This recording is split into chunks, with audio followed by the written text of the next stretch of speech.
Chicos, hoy tenemos con nosotros, de nuevo, ya lo hace de forma crónica, cada X meses, a Yago de Cosas Militares para que nos cuente un poco la actualidad de ese conflicto sempiterno que parece que nunca va a terminar, que es el que hay entre Rusia y Ucrania. Ucrania y Rusia. El otro día estuve discutiendo con un seguidor porque yo hablé de la invasión de Rusia a Ucrania y me dijo que eso estaba mal dicho, que no se podía hablar de invasión. ¿Y de qué hablaba él? No, él hablaba de guerra. Dice, no, hay una guerra entre Rusia y Ucrania, pero no es una invasión de Rusia a Ucrania. Era una manera un poco de quitarle, yo creo, peso al hecho de que una superpotencia está invadiendo a un país soberano como es Ucrania. Pero bueno, a ver, cuéntanos, ¿cómo va ahora mismo el conflicto entre Rusia y Ucrania? Me dijiste la semana pasada que iba a haber una gran ofensiva ucraniana.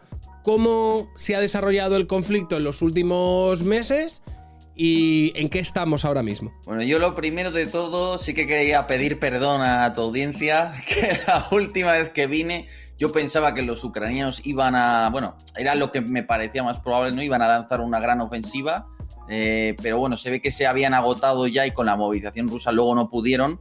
Entonces, de esos meses hasta ahora, lo que ha pasado esencialmente es que Rusia, con la movilización, logró acumular ciertas fuerzas, lanzó su ofensiva, su débil ofensiva en el Donbass durante todo este invierno y intentaba aprovecharlo, ¿no?, con los ataques contra la infraestructura de gas, eléctrica y todo esto para que los ucranianos pues tengan problemas en el frente y en la retaguardia, lógicamente, porque además ellos confiaban mucho en el invierno. El invierno ha sido encima cálido, con lo que menos gas, menos consumo, bueno, que les ha salido bastante mal todo a los rusos. Y ahora ya estamos en la fase en la que, bueno, pues se ha combatido por Bakhmut, va a caer Bakhmut, probablemente. Y la cuestión es que los ucranianos en todos estos meses, con el apoyo, bueno, ya hay muchos soldados ucranianos que están en algunas ciudades seguro, o por lo menos a mí me ha pasado en mi familia y tal, sí que ha habido gente que me ha dicho, oye, hemos visto soldados ucranianos por aquí y tal. En muchas ciudades de España donde haya bases militares o tal, seguro que habéis oído algo de esto, pues se les está adiestrando. Entonces, en todo este tiempo lo que se ha preparado es una fuerza que nadie sabe muy bien realmente cómo es. Si atendemos a las filtraciones estas que se produjeron, se habla de 12 brigadas. Que 12 brigadas, pues podemos estar hablando de una fuerza de 25.000 hombres, 1.500 blindados de todo tipo, bueno, pues varias brigadas de artillería con unos 400, 500 cañones, todo eso para romper el corredor terrestre. Y todo este tiempo ha sido para eso, para acumular combustible, víveres, munición de artillería que era muy escasa, todo eso, y sobre todo adiestrar al personal, hasta ahora. ¿Cuáles son tus proyecciones para las próximas semanas, los próximos meses? Yo creo que mis proyecciones son que no tengo ni idea de lo que va a pasar. Al final el problema, hasta los primeros meses de guerra hasta septiembre fue sencillo, hasta cierto punto, evaluar cómo iba la guerra y saber lo que podía hacer uno y otro bando, porque al final estaban tirando de... como cuando un cuerpo se queda sin grasa, por así decirlo, que va tirando de su propia grasa, pues eran dos ejércitos tirando de lo que tenían antes de la guerra, ¿no? Pero claro, ya en el momento en que ha habido movilización, ha pasado tanto tiempo, ya no sabes cuántas tropas al mes están reclutando los unos y los otros y por tanto ni cuánto... Bueno, el material ucraniano sí sabemos lo que les ha llegado, pero el ruso no tenemos ni idea de lo que están produciendo las fábricas rusas. Entonces, ¿cuál es el problema? Que ya no sabes con qué fuerzas realmente cuenta cada una de las partes. Uh-huh. Si atendemos a lo que ha salido en las filtraciones, lo que parece probable es que los ucranianos lancen una ofensiva grande, importante. Ya veremos, claro, si son conservadores, igual en vez de una gran ofensiva lanzan una primera más pequeña y luego una grande. Y la primera para evaluar, para distraer a los rusos en otro sector del frente, porque al final son todo brigadas, bisoñas, ¿no? Que es que pues en muchos casos, por lo menos yo sí que tengo entendido que en muchos casos no es un veterano al que traes para aprender a manejar un Leopard 2 español. Es un recluta bisoño sin adiestramiento al que traes para empezar de cero, que se está unas semanas, en mejor de los casos, 2 meses de adiestramiento y se supone que va a estar listo. Eso está por ver. Pero bueno, el caso, en todo este tiempo, al final, lo que yo espero que es una ofensiva grande ucraniana. Rusia va a tener que estar a la defensiva durante el verano, sobre todo la primera parte del verano. Y en función del resultado de esta primera ofensiva, veremos si la guerra se estanca otra vez. Si hubiera un fracaso estrepitoso de Ucrania, yo creo que los chinos ya se han posicionado para que la iniciativa de paz tenga éxito. Los chinos han sido muy listos, eso lo podemos comentar luego. Si no es un fracaso, lo que yo creo que va a pasar es que habrá una segunda ofensiva de continuación, pues seguramente en agosto, ¿no? A mediados de verano, una cosa así. ¿Por qué? Porque el principal objetivo estratégico para Ucrania es romper el corredor terrestre que enlaza, digamos, Rusia con Crimea a través de, no del puente este, sino del sur de Ucrania, que lo han conquistado, ¿no? Entonces, para Ucrania es estratégico cortar en dos ese corredor. Pero el problema es que son 100 kilómetros de grosor y atravesar toda esa defensa es difícil porque los rusos han fortificado todo.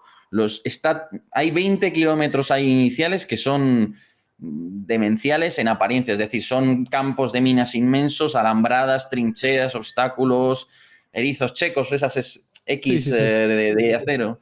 Todo eso lleno de posiciones y las ciudades fortificadas en 360 grados. Es decir, que aunque te fuera bien asaltando eso, que no es nada sencillo, yo no creo que logres los 100 kilómetros comértelos de una tacada. Vas a tener que hacer una primera ofensiva que vaya bien y luego, si ha ido bien, una segunda ofensiva en verano, en agosto. Eso es lo que yo espero, más o menos. Precedido de un pequeño ataque igual en Bakhmut para aliviar la presión sobre la ciudad y embolsar a una fuerza rusa, a Wagner.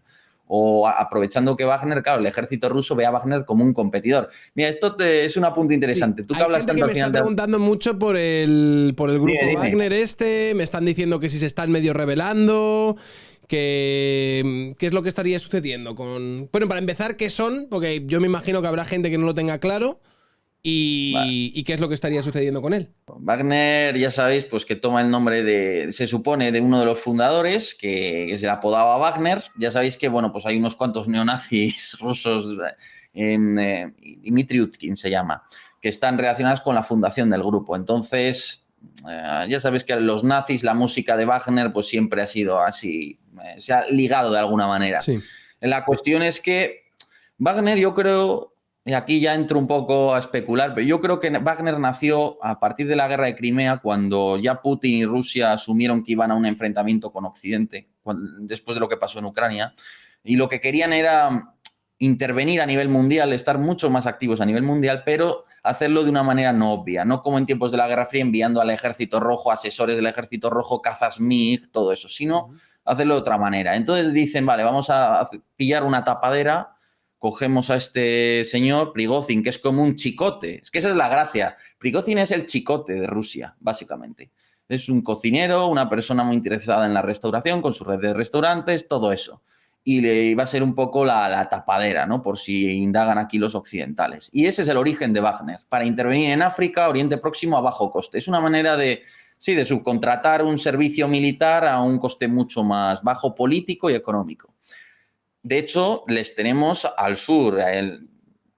No me gusta desviarme, pero el jefe de Estado Mayor de la Defensa de España ya lo dijo. Uno de los escenarios que España siempre está vigilando es todo el Sahel, sobre todo Marruecos, Argelia, Mali, Mauritania y Senegal.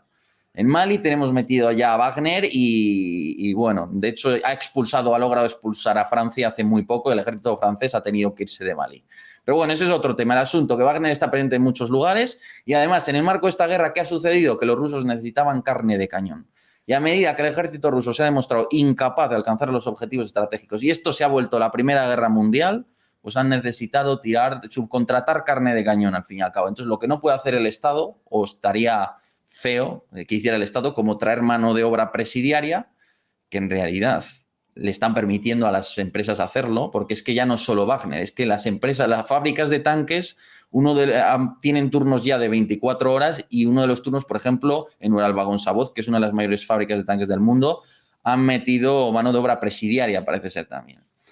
Bueno, en cualquier caso, Wagner es eso, una manera de subcontratar carne de cañón con un núcleo de gente de fuerzas especiales, veteranos, paracaidistas, que son los que se encargan de la fase final de los asaltos, una vez la carne de cañón ha obligado a los ucranianos a revelar posiciones, se ha podido disparar con artillería sobre esas posiciones y todo eso. Y esto te interesa a ti, porque lo puedes aplicar a muchas de las cosas, a ti y a cualquiera que le interese la política española, y es que las organizaciones burocráticas tienden a querer siempre acaparar más y más recursos. Y al final su manera de obtener ingresos, el equivalente a tú y yo obteniendo visitas, es obtener presupuesto. Entonces, claro, tienes un ejército ruso que lo es todo, que acapara el mayor presupuesto, uno de los mayores, que es el de defensa, y de repente, por tu incapacidad para alcanzar objetivos estratégicos, te ha aparecido Wagner, una empresa privada de un chicote que se dedica a la restauración, que ahora te está haciendo competencia. Tiene una política de comunicación muy distinta a la tuya porque es totalmente directa. De hecho, es que es lo contrario de Rusia, no es ocultar los muertos, es enseñar los muertos, ¿no? Es no solo los muertos propios, sino los del adversario. Es otro modo mucho más bestia, ¿no? de llevar a cabo la comunicación. Pero el caso es que algún avance están consiguiendo, tampoco nada del otro mundo, pero algo están consiguiendo y su frente es el de Bakhmut. ¿Y qué pasa? Que ellos piden artillería, pero la artillería, ¿quién la domina? Pues el ejército ruso. Entonces el ejército ruso no quiere darle artillería. Y es curioso porque Rusia quiere avanzar, pero a la vez el ejército ruso tiene una pugna con Wagner que hace las cosas mucho más complicadas. Y cualquiera, por ejemplo, que conozca un ejército, mira, aquí tengo 2 insignias. Esto es Fuerza de Guerra Naval Especial, las Fuerzas Especiales de la Armada. Por cierto, está mal que lo diga, pero bueno. He estado hace poco con ellos haciendo un reportaje y tal, y lo que vimos en el reportaje de Geos es muy poco al lado de lo que pasan estos. Pero bueno. El reportaje de Geos que salió en el Amazon Prime, que era muy loco. Efectivamente. Vale. Y esta es la del Ejército de Tierra, ¿no? Me falta la del Ejército del Aire. Os aseguro que estas 3 organizaciones, cada una de ellas, tiende a buscar su propio interés. Es decir, no es que luego no se pongan de acuerdo, no es que sean malos, es que pasa en todos los ejércitos, pero es así. Entonces, tierra contra mar y contra aire, a ver quién consigue mayor parte del presupuesto. Aquí en España, ¿quién suele tener más peso? Tierra. Pero bueno, ¿qué pasa ahora en Rusia? Que al margen de esas disputas, que también las tendrán, tienes con Wagner, que te está haciendo una OPA a todo el ejército ruso. Entonces, ahí está la cuestión, ¿no? Por eso el cabreo de Prigozhin, porque ve que es que no le dan la munición para seguir las batallas, se la ratean ahí para que no pueda proseguir el avance y presentar éxitos. Pero es que, a ver, toda la ofensiva ha sido aunque tomen Bakhmut 75.000 habitantes, tú me dirás 6 meses para tomar eso. Esto no es ser otanista, esto es ser realista, ¿no? Bueno, creo yo. Bueno, vamos a llamarlo otanista, ¿vale? Porque aquí todo está muy contaminado y hay mucha propaganda. También me comentó precisamente el otro día, estaba hablando con Fonseca y es algo que también he visto que se ha hablado y ha habido bastante ruido por las redes sociales al respecto, sobre un supuesto ataque con drones que habría recibido Moscú. ¿Esto qué nos puedes explicar sobre este incidente? Bueno, no sé si lo llegaste a ver el propio vídeo, vamos, en el no Kremlin. Lo he visto, la verdad. Pues bueno, el tema es que esencialmente fue un dron que llegó contra la residencia de Putin dentro del Kremlin, una residencia en la que parece ser que no suele estar él tampoco. Fueron 2 drones realmente, y uno de ellos dio, vamos, yo creo que ese era el objetivo, dio justamente en la bandera de Rusia que está en el pináculo del edificio. Decían que fue un intento de asesinato contra Putin, ¿no? Se ha vendido así. Yo creo que simplemente los ucranianos han querido hacer un gesto y han querido darle a la bandera claramente, ¿no? Aparte que es un edificio enorme y un dron tiene una carga explosiva muy pequeña. Ya tendrías que saber muy bien dónde está Putin y tendría que estar en una ventana y aún así no sé si podrías abatirla. Entonces, no ha habido un intento de asesinato, pero es verdad que es simbólico que ataquen el corazón de Rusia, ¿no? Porque también es un poco ponerles a prueba, jugar con los rusos y en realidad hacer ver que es que no tienen nada con lo que responder. O sea, al principio de la guerra, si hubiera respondido con un ataque masivo, con misiles, con bombardeos, con una respuesta fuerte. Ahora, los rusos no tienen nada, les quedan las armas nucleares, pero claro, usar eso pues solo tienen que darse ciertas circunstancias y esto no es así, no sirve, ¿no?, para justificar un uso de armas nucleares. Es verdad que los rusos han querido responder un poco por ahí, porque venían a decir que ha sido Estados Unidos quien está detrás. No es Ucrania, es Estados Unidos quien está detrás de esto, de este ataque. Es jugar con si los rusos deciden asumir la argumentación de que ha sido Estados Unidos, es probablemente porque tienen una intención de iniciar una escalada nuclear.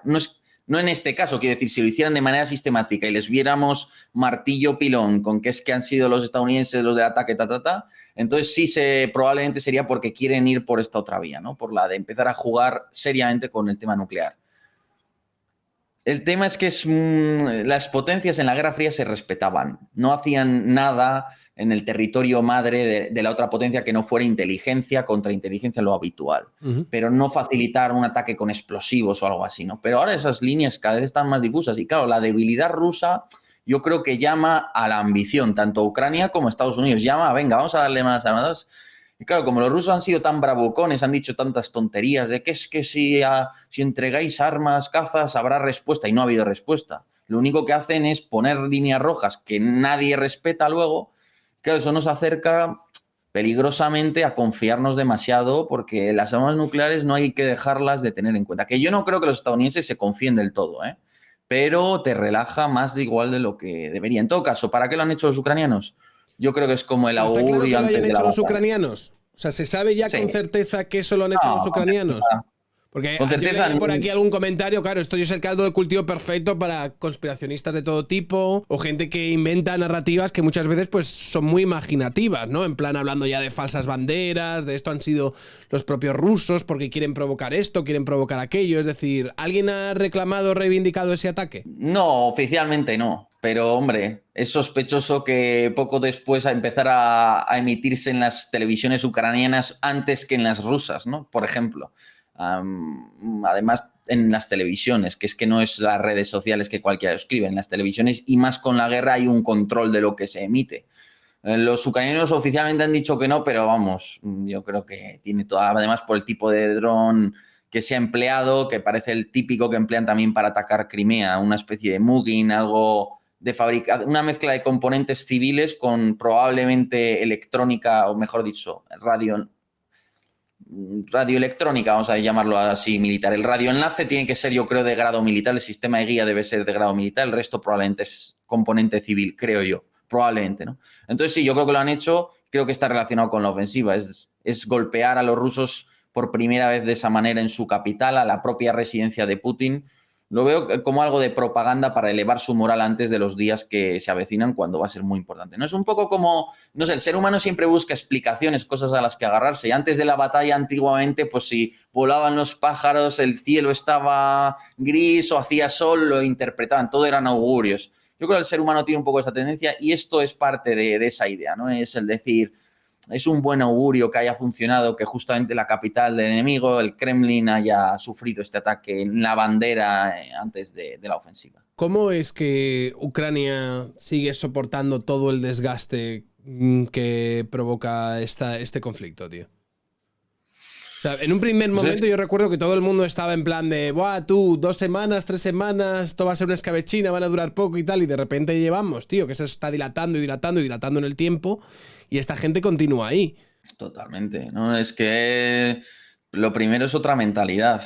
Bueno, para empezar, ellos de por sí antes de la guerra ya no tienen nuestra mentalidad, la de los españoles, que no sabría definirla, pero desde luego no es tan. No creo que tenga la dureza que tienen ni los ucranianos ni los rusos. Ni la convicción, la fortaleza del carácter, ni la determinación a defender lo que consideran suyo y lo que consideran, bueno, pues los símbolos, digámoslo así, de su nación, ¿no? Pero además es que las guerras son puntos de inflexión en el sentido de que tú puedes asumir que un pueblo tiene X carácter, lo que a ti te dé la gana, pero las guerras eso lo pueden cambiar en cuestión de horas, prácticamente. Y en el pueblo ucraniano lo hemos visto. O sea, parece impensable, ¿no? Y de manera racional casi nadie tomaría las decisiones para empobrecerse, reducir totalmente su nivel de vida, exponer la vida suya y la de su prole, por así decirlo.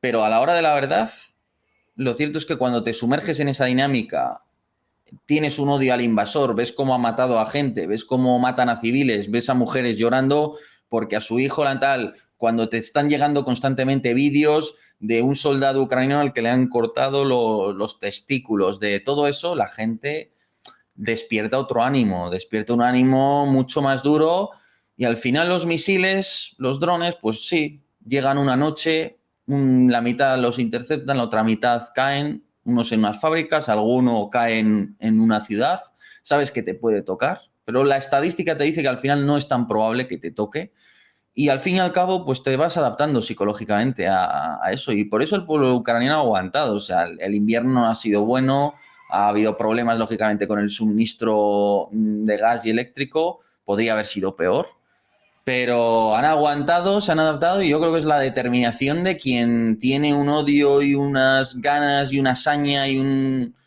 Bueno, pues esa motivación es la que ellos tienen y no me extraña que la tengan, vamos, es que es normal. En las últimas semanas, en los últimos meses, he llegado a ver fotos de Kiev en los que ya parecía que se estaba volviendo a hacer una cuasi vida normal. Es decir, he visto como lo estaban compartiendo algunos por redes sociales y demás, fotos de discotecas y demás en las que se veía pues que había bastante gente en un ambiente de ocio.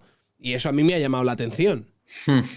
Hombre, bueno, algunas de esas parece ser que eran propaganda de los rusos, pero bueno, al final la vida en retaguardia, tú estás ¿qué? A 300, 400 kilómetros del frente, no sé a cuántos está exactamente Kiev, o cualquier ciudad en retaguardia y la gente pues quiere seguir viviendo y de hecho, pues a menudo porque al final hay menos bienes de consumo, toda la economía está dedicada a la guerra, a pagar armamento, munición y a montar fábricas y a todo lo que se pueda, ¿no? Entonces los bienes de consumo, el alcohol, la fiesta, todo eso se reduce, se vuelve mucho más pobre, pero la gente sigue teniendo ganas. El soldado cuando regresa de semanas, habiendo podido morir, sabiendo que igual probablemente le toca regresar dentro de unas semanas y va a morir, o tiene unas probabilidades importantes, pues la vida parece ser que se vive de otra manera, o eso he leído yo. Habría que preguntarle también a un reportero de guerra. La vida se vive de una manera mucho más intensa.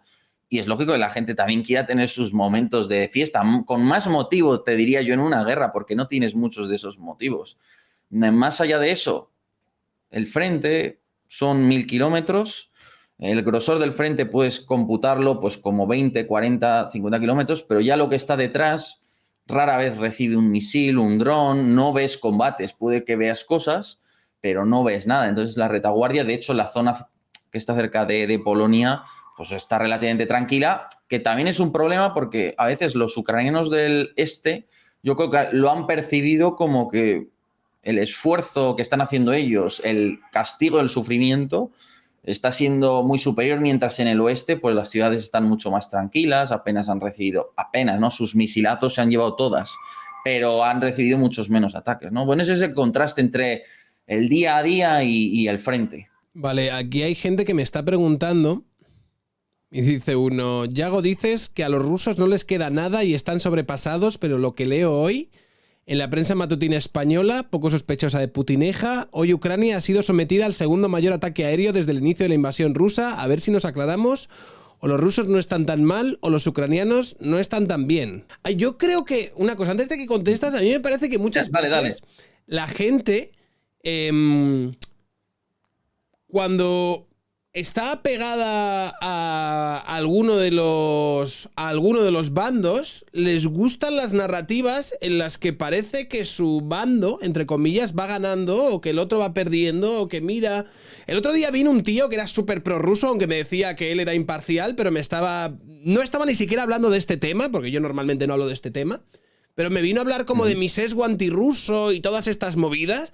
Inmediatamente, claro, se ve en él que tenía, pues al revés, un sesgo prorruso y al tío les preocupaba muchísimo y ponía muchísima... O sea, incidía demasiado en el hecho de que los ucranianos estaban fatal y los rusos, sin embargo, estaban viviendo la vida y eran los auténticos señores que estaban dominando todo este conflicto y todas estas cuestiones.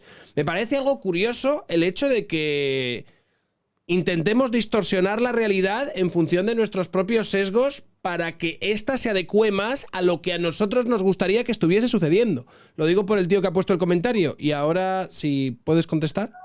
A ver, yo sí que entiendo, sobre todo el que no lo analices desde un punto de vista militar. Por ejemplo, si lo quieres analizar desde el punto de vista del sufrimiento, pues es obvio que las ciudades ucranianas han soportado unos ataques muy superiores al de las rusas, que alguna rusa ha sufrido algo, pero poco en general, ¿no?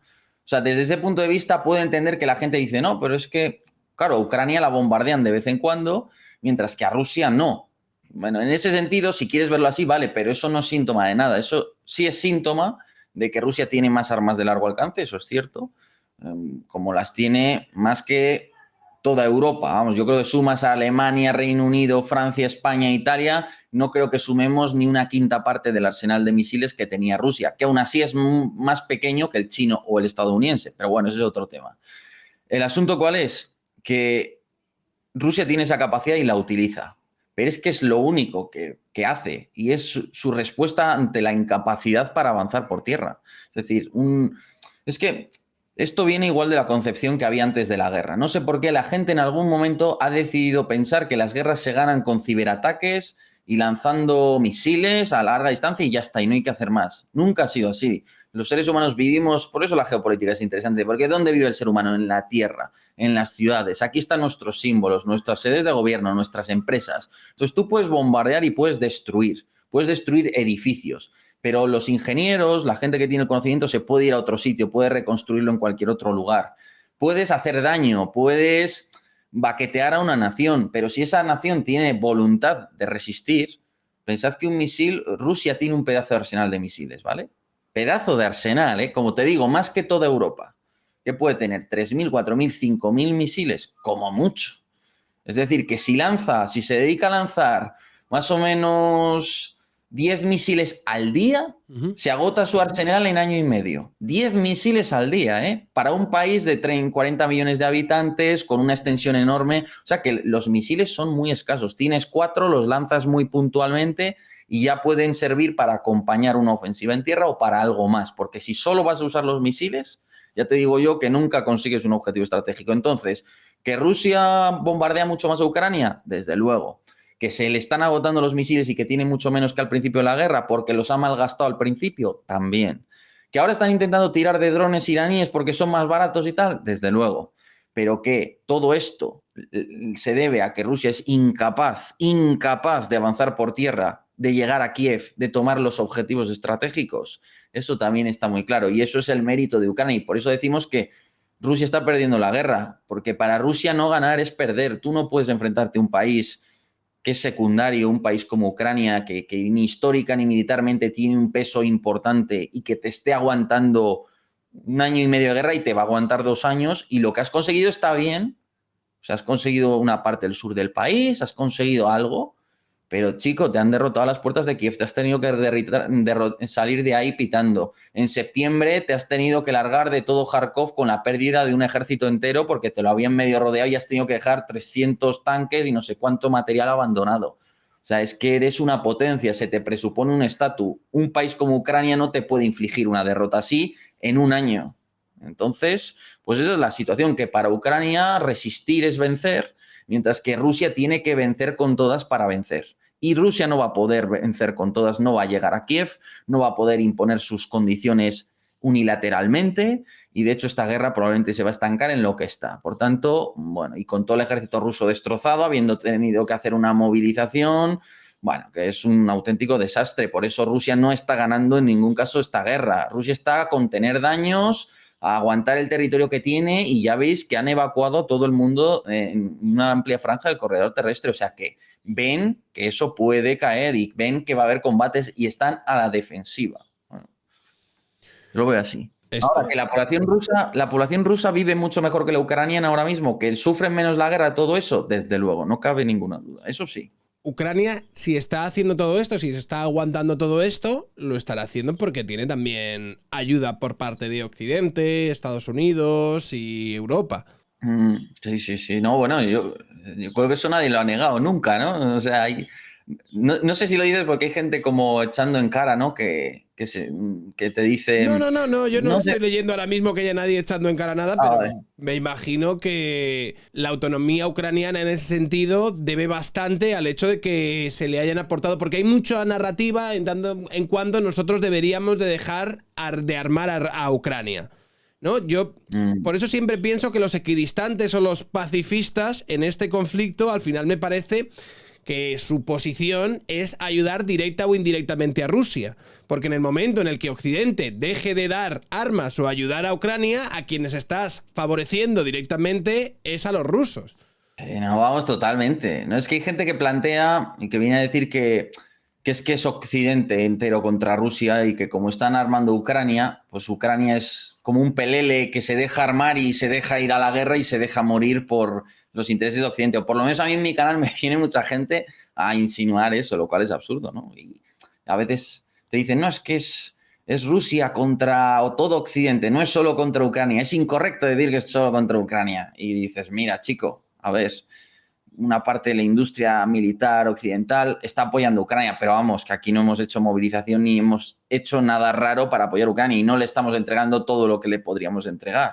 Es cierto que hay un creciente esfuerzo y es cierto lo que tú comentas, que obviamente Ucrania no podría resistir esta guerra sin todo el apoyo occidente, pero te voy a decir más. Yo creo que si quitamos a Estados Unidos, China, Rusia, Francia, yo creo que no hay ningún país del planeta que pueda aguantar una guerra de alta intensidad como esta con su propia industria. O sea, no hay prácticamente nadie en el mundo. Y con problemas, porque ya vemos como los rusos están teniendo que pedir ayuda a Irán con lo de los drones, ya veremos China si no acaba proporcionando cosas. O sea, que eso es lo más normal en cierto sentido. Cuando los países gastan un 1 o un 2% en defensa, ¿qué industria de defensa crees que puede haber? Pues hay lo que hay, una cosa muy limitada que rezando pues podríamos esperar que se pueda ampliar si hace falta.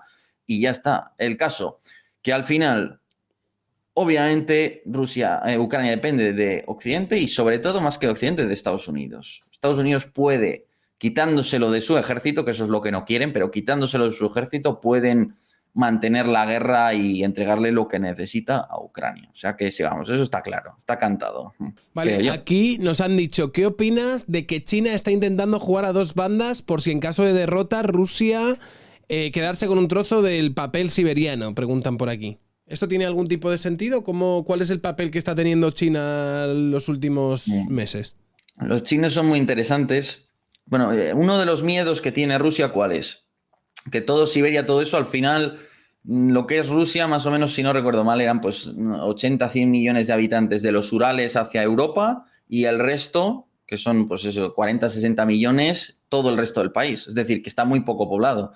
Y el miedo que tienen es que hay mucha migración china y que China un día quiera recuperar todo eso, porque al final todo eso, una parte de esos territorios se los apropió el Imperio Ruso medio a costa del Imperio Chino en su momento. O sea, que puede haber incluso un respaldo pseudohistórico, algo así. Ese es el miedo de los rusos. Yo no creo que los chinos estén hoy día en esa idea, pero tienes un gigante al lado y con las grandes potencias siempre hay que tener cuidado, ¿no? Y más una como China que aún no ha...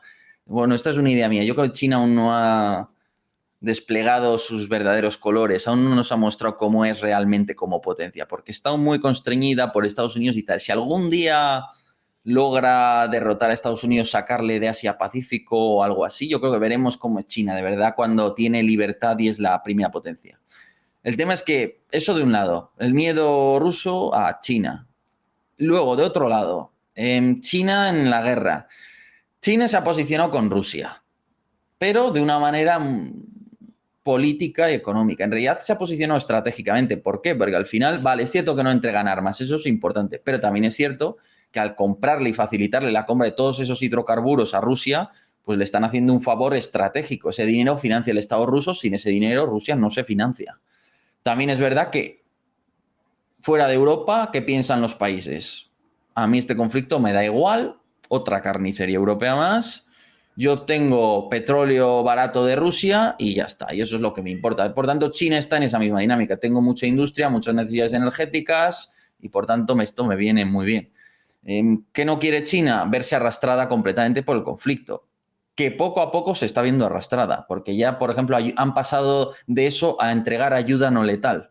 Ayuda no letal es uniformes, cascos, material para la movilización, porque hacía falta mucho de eso en Rusia repentinamente, ¿no? Hay miedos y la inteligencia estadounidense lo ha filtrado así y normalmente cuando lo filtran los estadounidenses es un mensaje que quieren lanzar de algo que saben. Que efectivamente China está sopesando la posibilidad de entregar armamento a Rusia y eso supondría que la industria militar china, que es enorme, se ponga al servicio de la guerra de parte de Rusia. Eso sería un problema muy grave. Pero por ahora, como somos un socio comercial muy importante y tal, Rusia está ahí calculando y por ahora ha querido permanecer neutral. Pero hace poco, es que además ha sido una gira, pero vamos, de hecho, bueno, es que hice un artículo de Political Room precisamente. Y es que era clavado, visita a Putin en marzo y luego todas han venido seguidas. Lula da Silva de Brasil, es decir, el país, el subcontinente neutral por antonomasia en diplomacia es Sudamérica. Todos los países sudamericanos y centroamericanos tienen nuevamente una política exterior coherente en ese sentido y tal, se les considera neutrales. y Brasil apoyándolo, el principal potencia de esa región.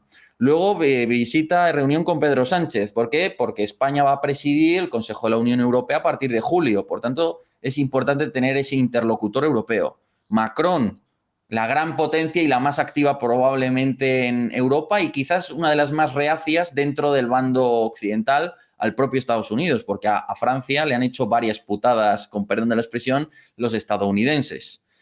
Y luego tenemos la reunión con la ministra de Exteriores alemana. Todo eso, toda esa jugada, ¿para qué? Para, en última instancia, la llamada a Zelensky.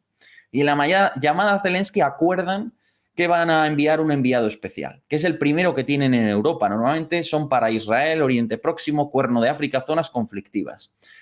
Y con esto, ¿qué están haciendo los chinos? Yo creo que lo siguiente. Con Putin han hablado de la ofensiva y los rusos les han dicho que van a detener la ofensiva. Vale. Antes de la guerra probablemente también les dijeron que iban a tomar Kiev rápido y que no iba a haber muchos problemas. Bueno. Entonces los chinos que calculan, vale, una vez, probablemente en cooperación con los rusos, una vez la ofensiva ucraniana fracase, nosotros ponemos sobre la mesa la iniciativa de paz china. Y todos esos países que no es que sean prorrusos, no es la Hungría de Orbán, pero que tienen recelo de la política estadounidense, que buscan otras opciones, que sospechan de lo que sucedió con el Nord Stream, a todos esos igual les doy un argumento muy interesante, la iniciativa de paz china, ¿no? Y si logro generar una grieta suficiente en el bando occidental, hay suficiente cansancio, la ofensiva ucraniana da la sensación de que es incapaz de alcanzar objetivos, de que se ha estrellado, puede llegar la idea esa de ¿para qué vamos a seguir apoyando la guerra? ¿Para qué vamos a seguir apoyando a Ucrania? Y ahí llega China con su excelente oferta de paz. Y se gana un tanto diplomático muy importante en una guerra que en principio no le afectaba y que es muy difícil de conciliar porque tienes un socio comercial como es la Unión Europea, un adversario político como es Estados Unidos y un aliado político como es Rusia, ¿no? Que además lo considera un tema muy sensible porque a Rusia no le gusta que se meta ahí China. Para Rusia eso es su espacio. Ya le molesta que esté todo Occidente metido. Ahora el que falta en la fiesta es China. No sé, ya que metan a India también, ¿no? Entonces a los rusos les molesta. Pero yo creo que por las circunstancias han logrado concitar toda esa jugada. Y creo que es una jugada, no sé si la han visto aquí los líderes occidentales aún, pero a mí me parece interesante y según cómo vaya la ofensiva puede tener visos de tener éxito. No lo sé, ya veremos. Pero se han posicionado bien los chinos. Vaya, bajo de cómo hablo, perdona, macho. ¿Cómo los chinos? Me preguntan por aquí. Dice, Yago, ¿los misiles turcos acabarán en manos ucras? No. Ya sabes que Turquía se puso a comprar misiles antiaéreos rusos, como diciéndole a Estados Unidos, mira, ya no me interesa. Bueno, esto es una cosa súper interesante. Con los estadounidenses, la diplomacia se hace a través del armamento.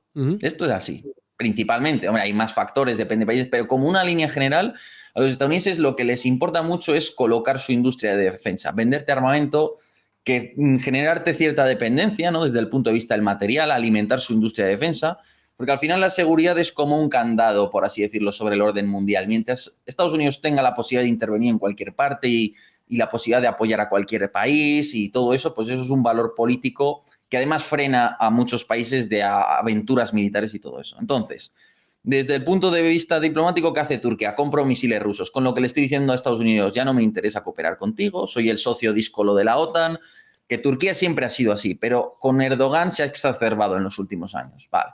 Entonces, ¿qué ha pasado? Ucrania se está quedando sin defensa aérea y se le ha dicho a Turquía, oye, los estadounidenses le han dicho a Turquía, oye, ¿qué te parece si le entregas los misiles que le compraste a Rusia, se lo entregas a Ucrania que lo necesita? Que además sabe operarlos porque son de origen soviético y tal. Bueno, entonces, ¿qué había de fondo ahí? Decirle a Turquía, oye, vuelve al redil, vuelve a la OTAN, vuelve a portarte bien, te damos acceso al programa F-35, a los F-16 Viper que le estamos dando a Grecia y que tú tienes a tu flota de F-16 cada vez más obsoleta. Entonces, si tú entregas los misiles a Ucrania, yo te cedo eso. ¿Qué ha dicho Turquía? Que no. O sea, que eso ya lo sabemos, que ha dicho que no. Erdogan ya sabemos que es muy así. Además, estamos en tiempo de elecciones y a Erdogan le da prestigio todo lo que sea decirle no a Estados Unidos. Sobre el tema de Marruecos, que era otra cosa que quería comentar contigo, que te veo bastante caliente con la historia. A ver. A ver, chicos, que este tema es complicado, ¿vale? Que este tema puede Marruecos costar Marruecos, me dice la gente. Sí, que hable de Marruecos. Buen tema, ese está bien. No, No, mira, yo eso sí que tengo que pensarlo un día bien y tengo que ordenar todo lo que he ido aprendiendo estos años ¿qué le debe el sobre Partido Marruecos. Socialista a Marruecos, Yago? Cuéntanos. Bueno, Es broma. el Partido Socialista y no solo el Partido Socialista. Un día me gustaría contigo, bueno, contigo en general, porque lo voy a hacer en más lugares, ¿no? Pero en particular contigo, una entrevista sobre todo el asunto de Marruecos y los servicios de inteligencia marroquíes, cómo operan en España, el lobby marroquí, de lo poco que yo he podido aprender hablando con bastante gente. Porque esto diría que en Madrid, porque es al final donde se mueve, pues, exteriores, la política de este país, casi todo eso se mueve sobre todo en Madrid, también algo en Barcelona, pero sobre todo en Madrid, pues sí que yo creo que es generalmente sabido, por quienes estamos en estos círculos, que hay una presencia muy importante de Marruecos, ¿no? El servicio secreto marroquí, no voy a entrar muy a fondo, pero lo podemos considerar un servicio secreto bastante agresivo. Es decir, hay muchas maneras en las que se comporta un servicio secreto. Un servicio secreto puede ser, bueno, de vez en cuando doy algún palo, porque toca, expulso a unos agentes del otro grupo, del otro país, les obligo a marcharse. Si además quiero generar escándalo, lo hago público, publico que hemos expulsado a estos agentes por tal. Y ya está, y oye, tú expulsas a los míos, yo a los tuyos, tú me dejas trabajar allí para algunas cosas, yo te dejo trabajar allí para otras y punto. Pero hay servicios secretos que van más allá de eso. Entonces, ¿qué hacen? Pues el comportamiento es básicamente sembrar mucho. Entonces, tienen buen dinero, tienen apoyo institucional y se dedican a sembrar mucho, intentar comprar a mucha gente, operar en muchos sitios a la vez. Luego de eso, unas cosas salen, otras no, otras salen a medias. Entonces, eso es lo que hace el servicio secreto marroquí. O esto es lo que yo he ido aprendiendo, ¿no? ¿En qué consiste o cómo afecta eso a nuestra política? Y a más que nuestra política, pues en que el PSOE es probablemente una de las organizaciones pues, que ha tenido pues, una penetración más importante, pero no es para nada la única que la tiene o que la tendrá. Por ejemplo, Yolanda Díaz. Mira, tema interesante para ti. Yolanda Díaz tiene un nuevo partido. Parece que puede ser el futuro ala más duro, digamos, de la izquierda, con cierto papel electoral, ¿no? Se ha posicionado claramente con los saharauis. Es decir, el asunto clave para Marruecos del Sáhara Occidental. Para ellos eso es sagrado en su política exterior. Entonces, ellos ahora seguro que están viendo a Yolanda Díaz como una potencial amenaza, una figura política emergente que encima está con los saharauis totalmente en público, se hace fotos con ellos, les apoya, está en contra de las decisiones que se han tomado sobre Marruecos. Pero Entonces, Yolanda es llegó a seguro. compartir espacio con la Fátima Hussan, esta, hace no demasiado tiempo, hace unos meses la vi yo. No, si no implica al uno, no quita al otro. O sea, ellos van a. Yo creo, a ver, yo te hablo de.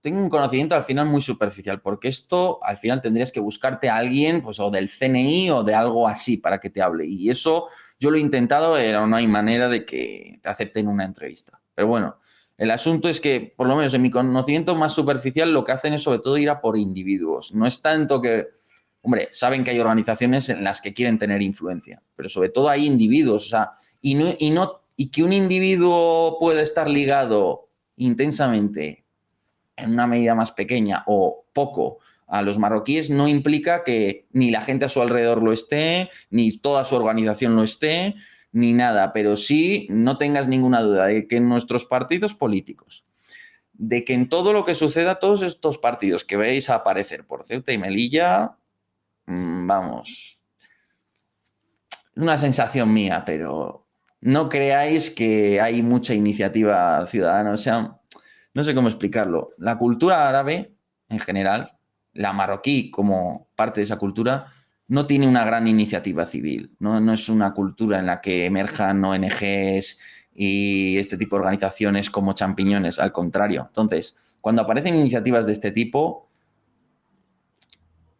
suelen estar controladas, financiadas, con gente, porque al final para ellos es muy fácil. Para ellos es muy fácil porque al final el que vive en Ceuta o Melilla y es de origen marroquí, tiene en muchas ocasiones familia fuera de Ceuta y Melilla. Entonces para ellos es fácil jugar un poco a presionar y a poner dinero y y presionar, y si quieren montar un partido político lo montan, y muchos de estos personajes que a veces analizas, pues vienen un poco de todo eso, ¿no? Bueno, ellos buscan siempre mejorar su imagen en España, parece ser que ahora quieren mejorarla mucho, porque claro, en España no tienen la mejor imagen del mundo, qué sorpresa, ¿no? Y bueno, operan un poco así, entonces hay que tener en cuenta que es de perogrullo, te voy a decir más, es de perogrullo, yo creo decir que probablemente tienen a gente en todas y cada una de las estructuras políticas y institucionales. No quiero transmitir la imagen de que es que estén por todas partes, es una gran conspiración que lo controla todo. No, es como todo. Hay mucha gente pugnando por tener influencia en España y en todas partes. Tienen su influencia, es importante. Pero lo más preocupante son sus objetivos, lógicamente. Ceuta y Melilla, todo eso es que es un asunto muy importante y hay unos riesgos, ya no solo por Ceuta y Melilla, sino por... Imaginároslo como el tapón de una botella que está a presión conteniendo algo muy explosivo. Ceuta y Melilla es eso. Tocar ese tapón es tocar la política migratoria, es tocar las relaciones con una inmigración masiva procedente de Marruecos que tenemos ya viviendo en España, o de origen marroquí, que ya no se puede decir ni de Marruecos, ¿no? Porque es gente que ha nacido aquí y son tu responsabilidad como Estado, tienen la nacionalidad, te guste o no. Entonces son poner en tensión esas relaciones, el fenómeno del yihadismo. ¿Cuántos yihadistas salieron de Ceuta y Melilla? Para ser dos ciudades tan pequeñas. ¿Cuántos han estado en Siria? El famoso Coquito que se dedicaba a decapitar. O sea, es que cuando la CIA armó a los mujahidines en Afganistán, nadie se esperaba el 11S. Pero es que si tú dejas que Marruecos un día crea que puede apoderarse de Ceuta y Melilla y lo intentan seriamente, se choquen o nos tuerzan el brazo, da igual, porque solo la posibilidad de lo que suceda ahí, solo la posibilidad desencadena todo esto. La economía en el estrecho, si hay problemas de seguridad en el estrecho, el tráfico de drogas, la macromafia situada en los Países Bajos, que no sé si es un tema que has abordado alguna vez en el canal, tenemos algún artículo interesante en Political Room, pero es que hay una conexión muy fuerte a lo largo de toda Europa entre el tráfico de drogas, la violencia, el aumento de la violencia. Entonces, la gente tiene que ser consciente de que nos jugamos muchísimo más que simplemente, no. Dos ciudades que son parte de nuestro territorio, donde hay decenas de miles de personas que se sienten españolas y que no quieren acabar en un régimen pues, como el marroquí. Es dar rienda suelta a dinámicas, es quitarle el tapón a una botella rellena de explosivo y ver qué pasa. Y por eso hay que mantener la disuasión, por eso ellos tienen que ver nuestra voluntad de no ceder en ciertas cosas, tienen que saber que nuestro ejército está mejor preparado que el suyo, pero el problema es que eso cada vez es menos cierto. No hemos mostrado voluntad, hemos cedido a las primeras de cambio y nuestras Fuerzas Armadas hace poco se le va a entregar, parece ser, el HIMARS a Marruecos. El HIMARS es el lanzacohetes icónico de la guerra de Ucrania. España, su último lanzacohetes lo dio de baja hace 15 años. No tenemos lanzacohetes. Su artillería ahora mismo tiene 80 kilómetros. Va a tener, cuando lo adquieran y lo incorporen, 80 kilómetros de alcance. La nuestra puede tener 30, ¿vale? Entonces, es un ejemplo. Hay cosas en las que estamos mejor. En general estamos mejor. Nuestra gente es mucho más profesional. Hay muchas cosas en las que somos mejores y en conjunto somos mejores, pero esa brecha se está cerrando. Y esa disuasión, ese evitar el conflicto es como la vacuna. O sea, la vacuna no funciona porque no haya epidemias. No hay epidemias porque funciona la vacuna. Y esto es lo mismo. Si tú no les mantienes ahí, no evitas que intenten algo, pues entonces será porque no has comprado vacunas, porque no has querido tener una fuerza que les disuada. Y ahí vienen los problemas. Ahí te toca enfrentarte a la epidemia, básicamente, ¿no? Sí, y eso bueno, es lo que... aquí Dime, perdón, vemos a que me muchos enrollo un partidos. huevo, ¿eh? No, que vemos a muchos partidos que nos dicen que habría que quitarle presupuesto al ejército, ¿sabes? Con esta especie de narrativa buenista, de todas estas cuestiones, pero yo recuerdo que tú mismo en uno de estos directos comentaste que ya no se trata de tener un ejército más o menos competente, sino el poder de la disuasión que genera que alguien que tengas la certeza de que alguien se puede defender. Muchas veces hace que ni siquiera tantees el poder atacar independientemente de que tú puedas ganar o que tú puedas perder. Y perder eso podría ser fatal. No, claro. Es que sobre todo comprender... Tú imagínate, los marroquíes ahora dicen, vale, les hemos colado lo del Sáhara, les hemos torcido el brazo, tenemos mucha influencia ahí. Tenemos los acuerdos de Abraham, que tenemos a Israel de nuestro lado y vendiéndonos la mejor tecnología de espionaje del mundo, y por las filtraciones hemos sabido que misiles antiaéreos israelíes, esto ya no es chino y ruso, esto es israelí, que es lo mejor que hay, los Barak 8, que les van a llegar a mediados de este año, parece ser. Que España siempre ha confiado en su ejército del aire como principal elemento para derrotar a los marroquíes si quisieran intentar algo. Claro, ya te van a comprar defensa aérea israelí. Bueno, vale. Entonces, el asunto. Las Fuerzas Armadas no se trata de invertir de cualquier manera, ¿no? Ni de considerar pacifista cualquiera que esté en contra de la guerra y todo eso. Eso está bien, ¿no? Lógicamente. Pero sí se trata de comprender... A ver, yo tampoco abogo por el gasto en defensa de cualquier manera. Y yo creo que en las Fuerzas Armadas hay muchas ineficiencias. Y en la industria de defensa, tantas o más. Y habría que revisar mucho cómo se gasta, de qué manera se está gastando el dinero a veces. Esto de un lado. De otro lado, tienes que tener unas fuerzas para la disuasión, para evitar la guerra. O sea, mira, esto es muy bueno. Una vez, en una charla, en la Carlos III, si no recuerdo mal, una alumna me preguntó que por qué Ucrania no había estado preparada para la guerra. Y dices, joder, tuvieron una en 2014, ¿cómo es posible que siguieran gastando? Porque pasaron de gastar el 1% al 2 o el 2,5%. Claro, lo que le ha pasado a Ucrania es que nunca disuadió a Rusia, que Rusia pensó que podía comerse la tarta entera, que luego no ha sido así. Pero fíjate qué sano, qué genial hubiera sido que Ucrania se hubiera tomado en serio la amenaza a Rusia, hubieran gastado lo que se gastaba en la Guerra Fría, el 10%, el 20%, una cantidad muy enorme, para que Rusia hubiera pensado, uff, esto es muy grande, como mucho vamos a intentar una invasión parcial del territorio, algo como lo de 2014, algo más limitado, que no pase esa factura a todo un país, que no muera tanta gente, que no haya que hacer reclutas. O sea, eso es la disuasión. La disuasión hubiera sido que Ucrania hubiera logrado eso. En su lugar les ha tocado luchar una guerra y tener que ganarla a costa de ¿qué? Pues eso es lo mismo. O sea, si los marroquíes están llevando la imagen de que cedemos en Ceuta y Melilla, de que se pueden quedar Crimea sin mucho coste, ¿verdad? De que nos han torcido el brazo con el Sáhara Occidental simplemente presionando a través de nuestro sistema político. Si saben que tienen mejores relaciones con Estados Unidos que nosotros, porque nosotros descuidamos demasiado, peligrosamente, nuestras relaciones con Estados Unidos, por cierto, en ese periodo. Si saben que tienen todo ese apoyo internacional, pues, y que nosotros cedemos y nos ven con dudas, no es que estos españoles igual no se atreven, yo creo, a Ceuta y Melilla. Vamos a montar, venga, nadie habla de una gran invasión, una marcha verde, combinamos, venga, montamos unos partidos políticos dentro de la ciudad, dejamos entrever el tema del yihadismo, movilizamos al ejército y lo ponemos a hacer maniobras delante de las dos ciudades, con artillería, con ataques aéreos, con todo, pero, hey, son solo maniobras, es mi territorio, no puedo hacerlo. Mando decenas de miles de migrantes a saltar la valla, monto manifestaciones para entrar dentro de la ciudad y tirar abajo la valla, propongo negociaciones al gobierno español. Claro, ellos pueden calcular una jugada así. Y ahora va a cumplir 18 años Hassan II, Mulay Hassan, que será Hassan III, entiendo. Un chaval de 18 años, ¿eh? A ver qué ideas tiene, a ver esa testosterona de la juventud que puede decir, oye, pues esta jugada puede salir. Puede salir. Me da igual si sale o no. Ya te van a meter en un conflicto. Igual se equivocan y al final les toca tragar y les impones tú y resulta que se lo tienen que tragar todo. Pero ¿sabes cuál es el problema? El coste de hacérselo tragar. Es el coste de derrotarle a Rusia, es el coste de tener una guerra, es el coste de qué va a pasar con... Si tenemos un conflicto de este tipo, ¿qué pasa con toda la comunidad de marroquíes en España en general? ¿Qué actitud van a tener ellos, nosotros hacia ellos, el racismo, la comunidad, la convivencia entre ambas comunidades?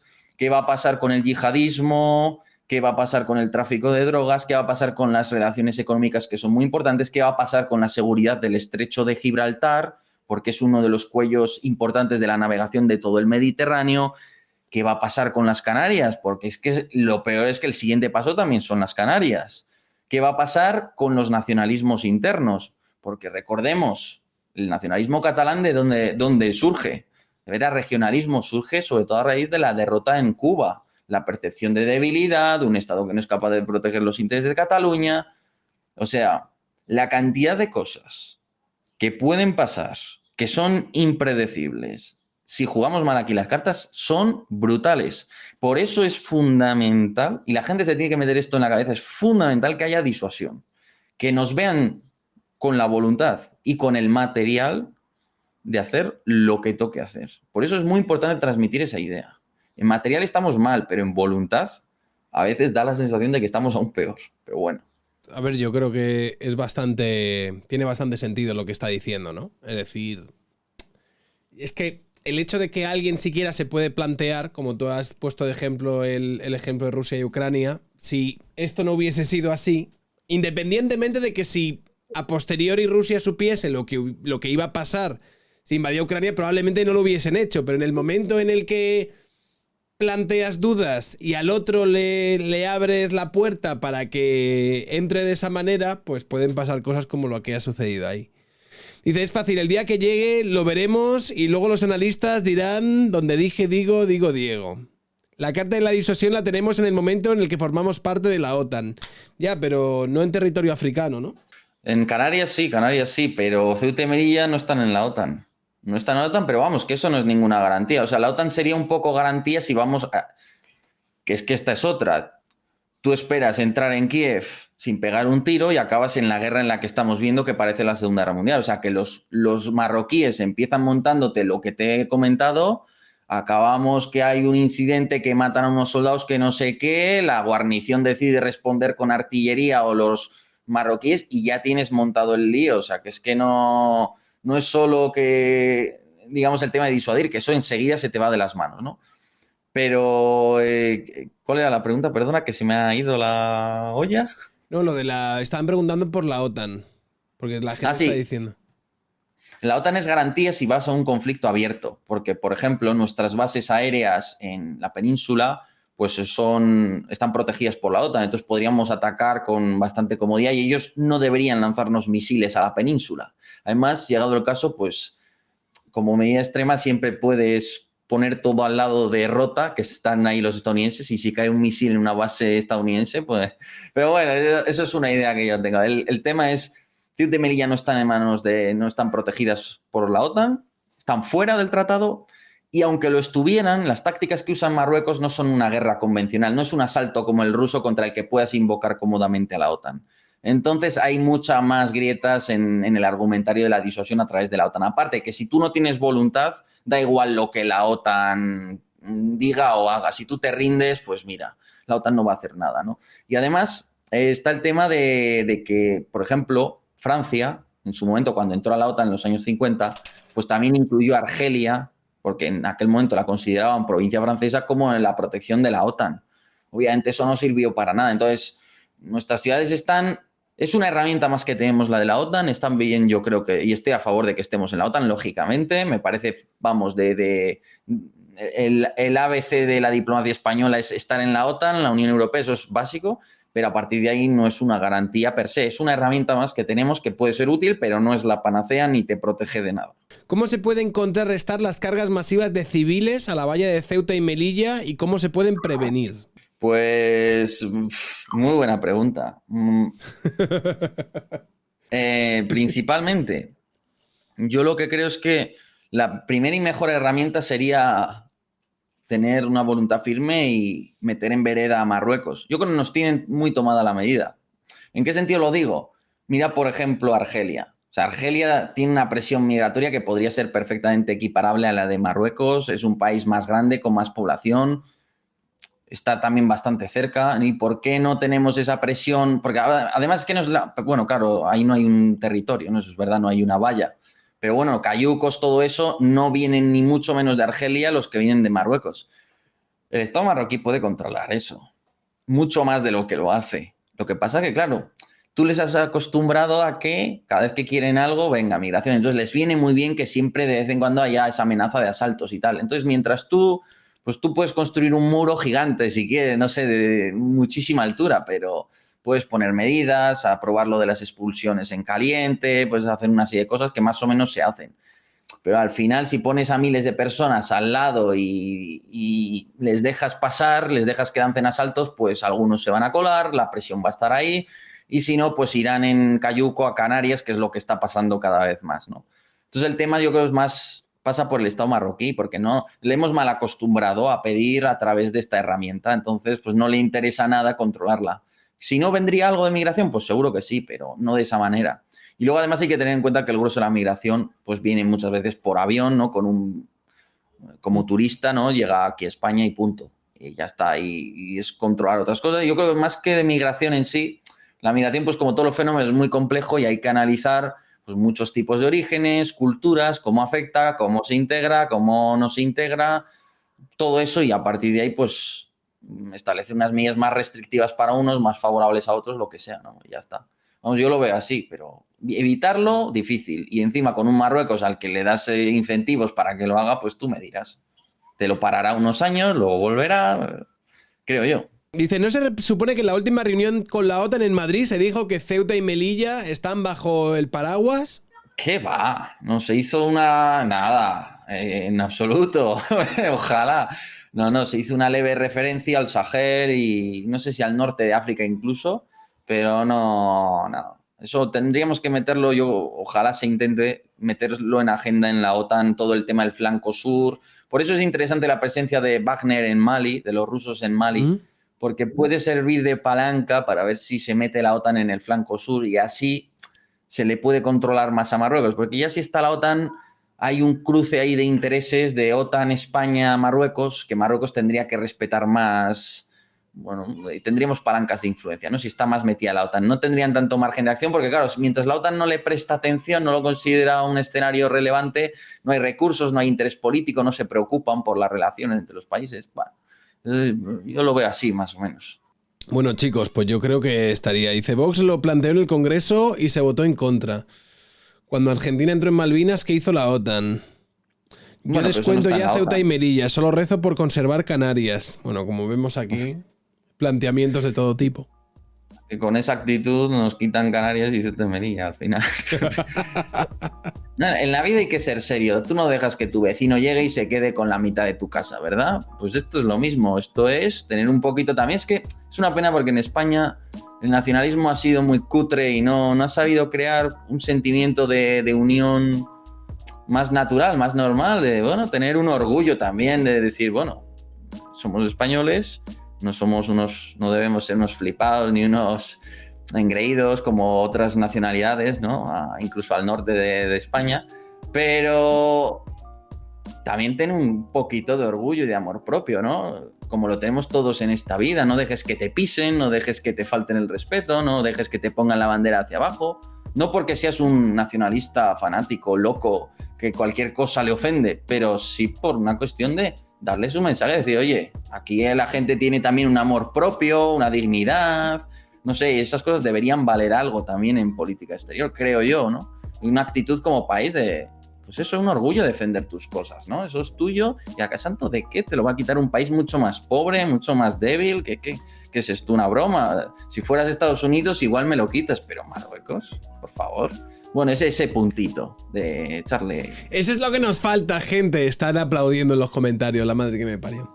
No, pero no de cualquier manera, que hay mucho también... A ver, claro que hay mucho tarao, tío. Yo entiendo que no lo estás diciendo desde ese punto de vista, pero por supuesto que hay mucho tarao, tío. Es que yo cuanto más tiempo paso en internet y leo las cosas, es que además veo que los taraos se multiplican. Es decir, veo que el crecimiento de taraos en los últimos años ha crecido exponencialmente.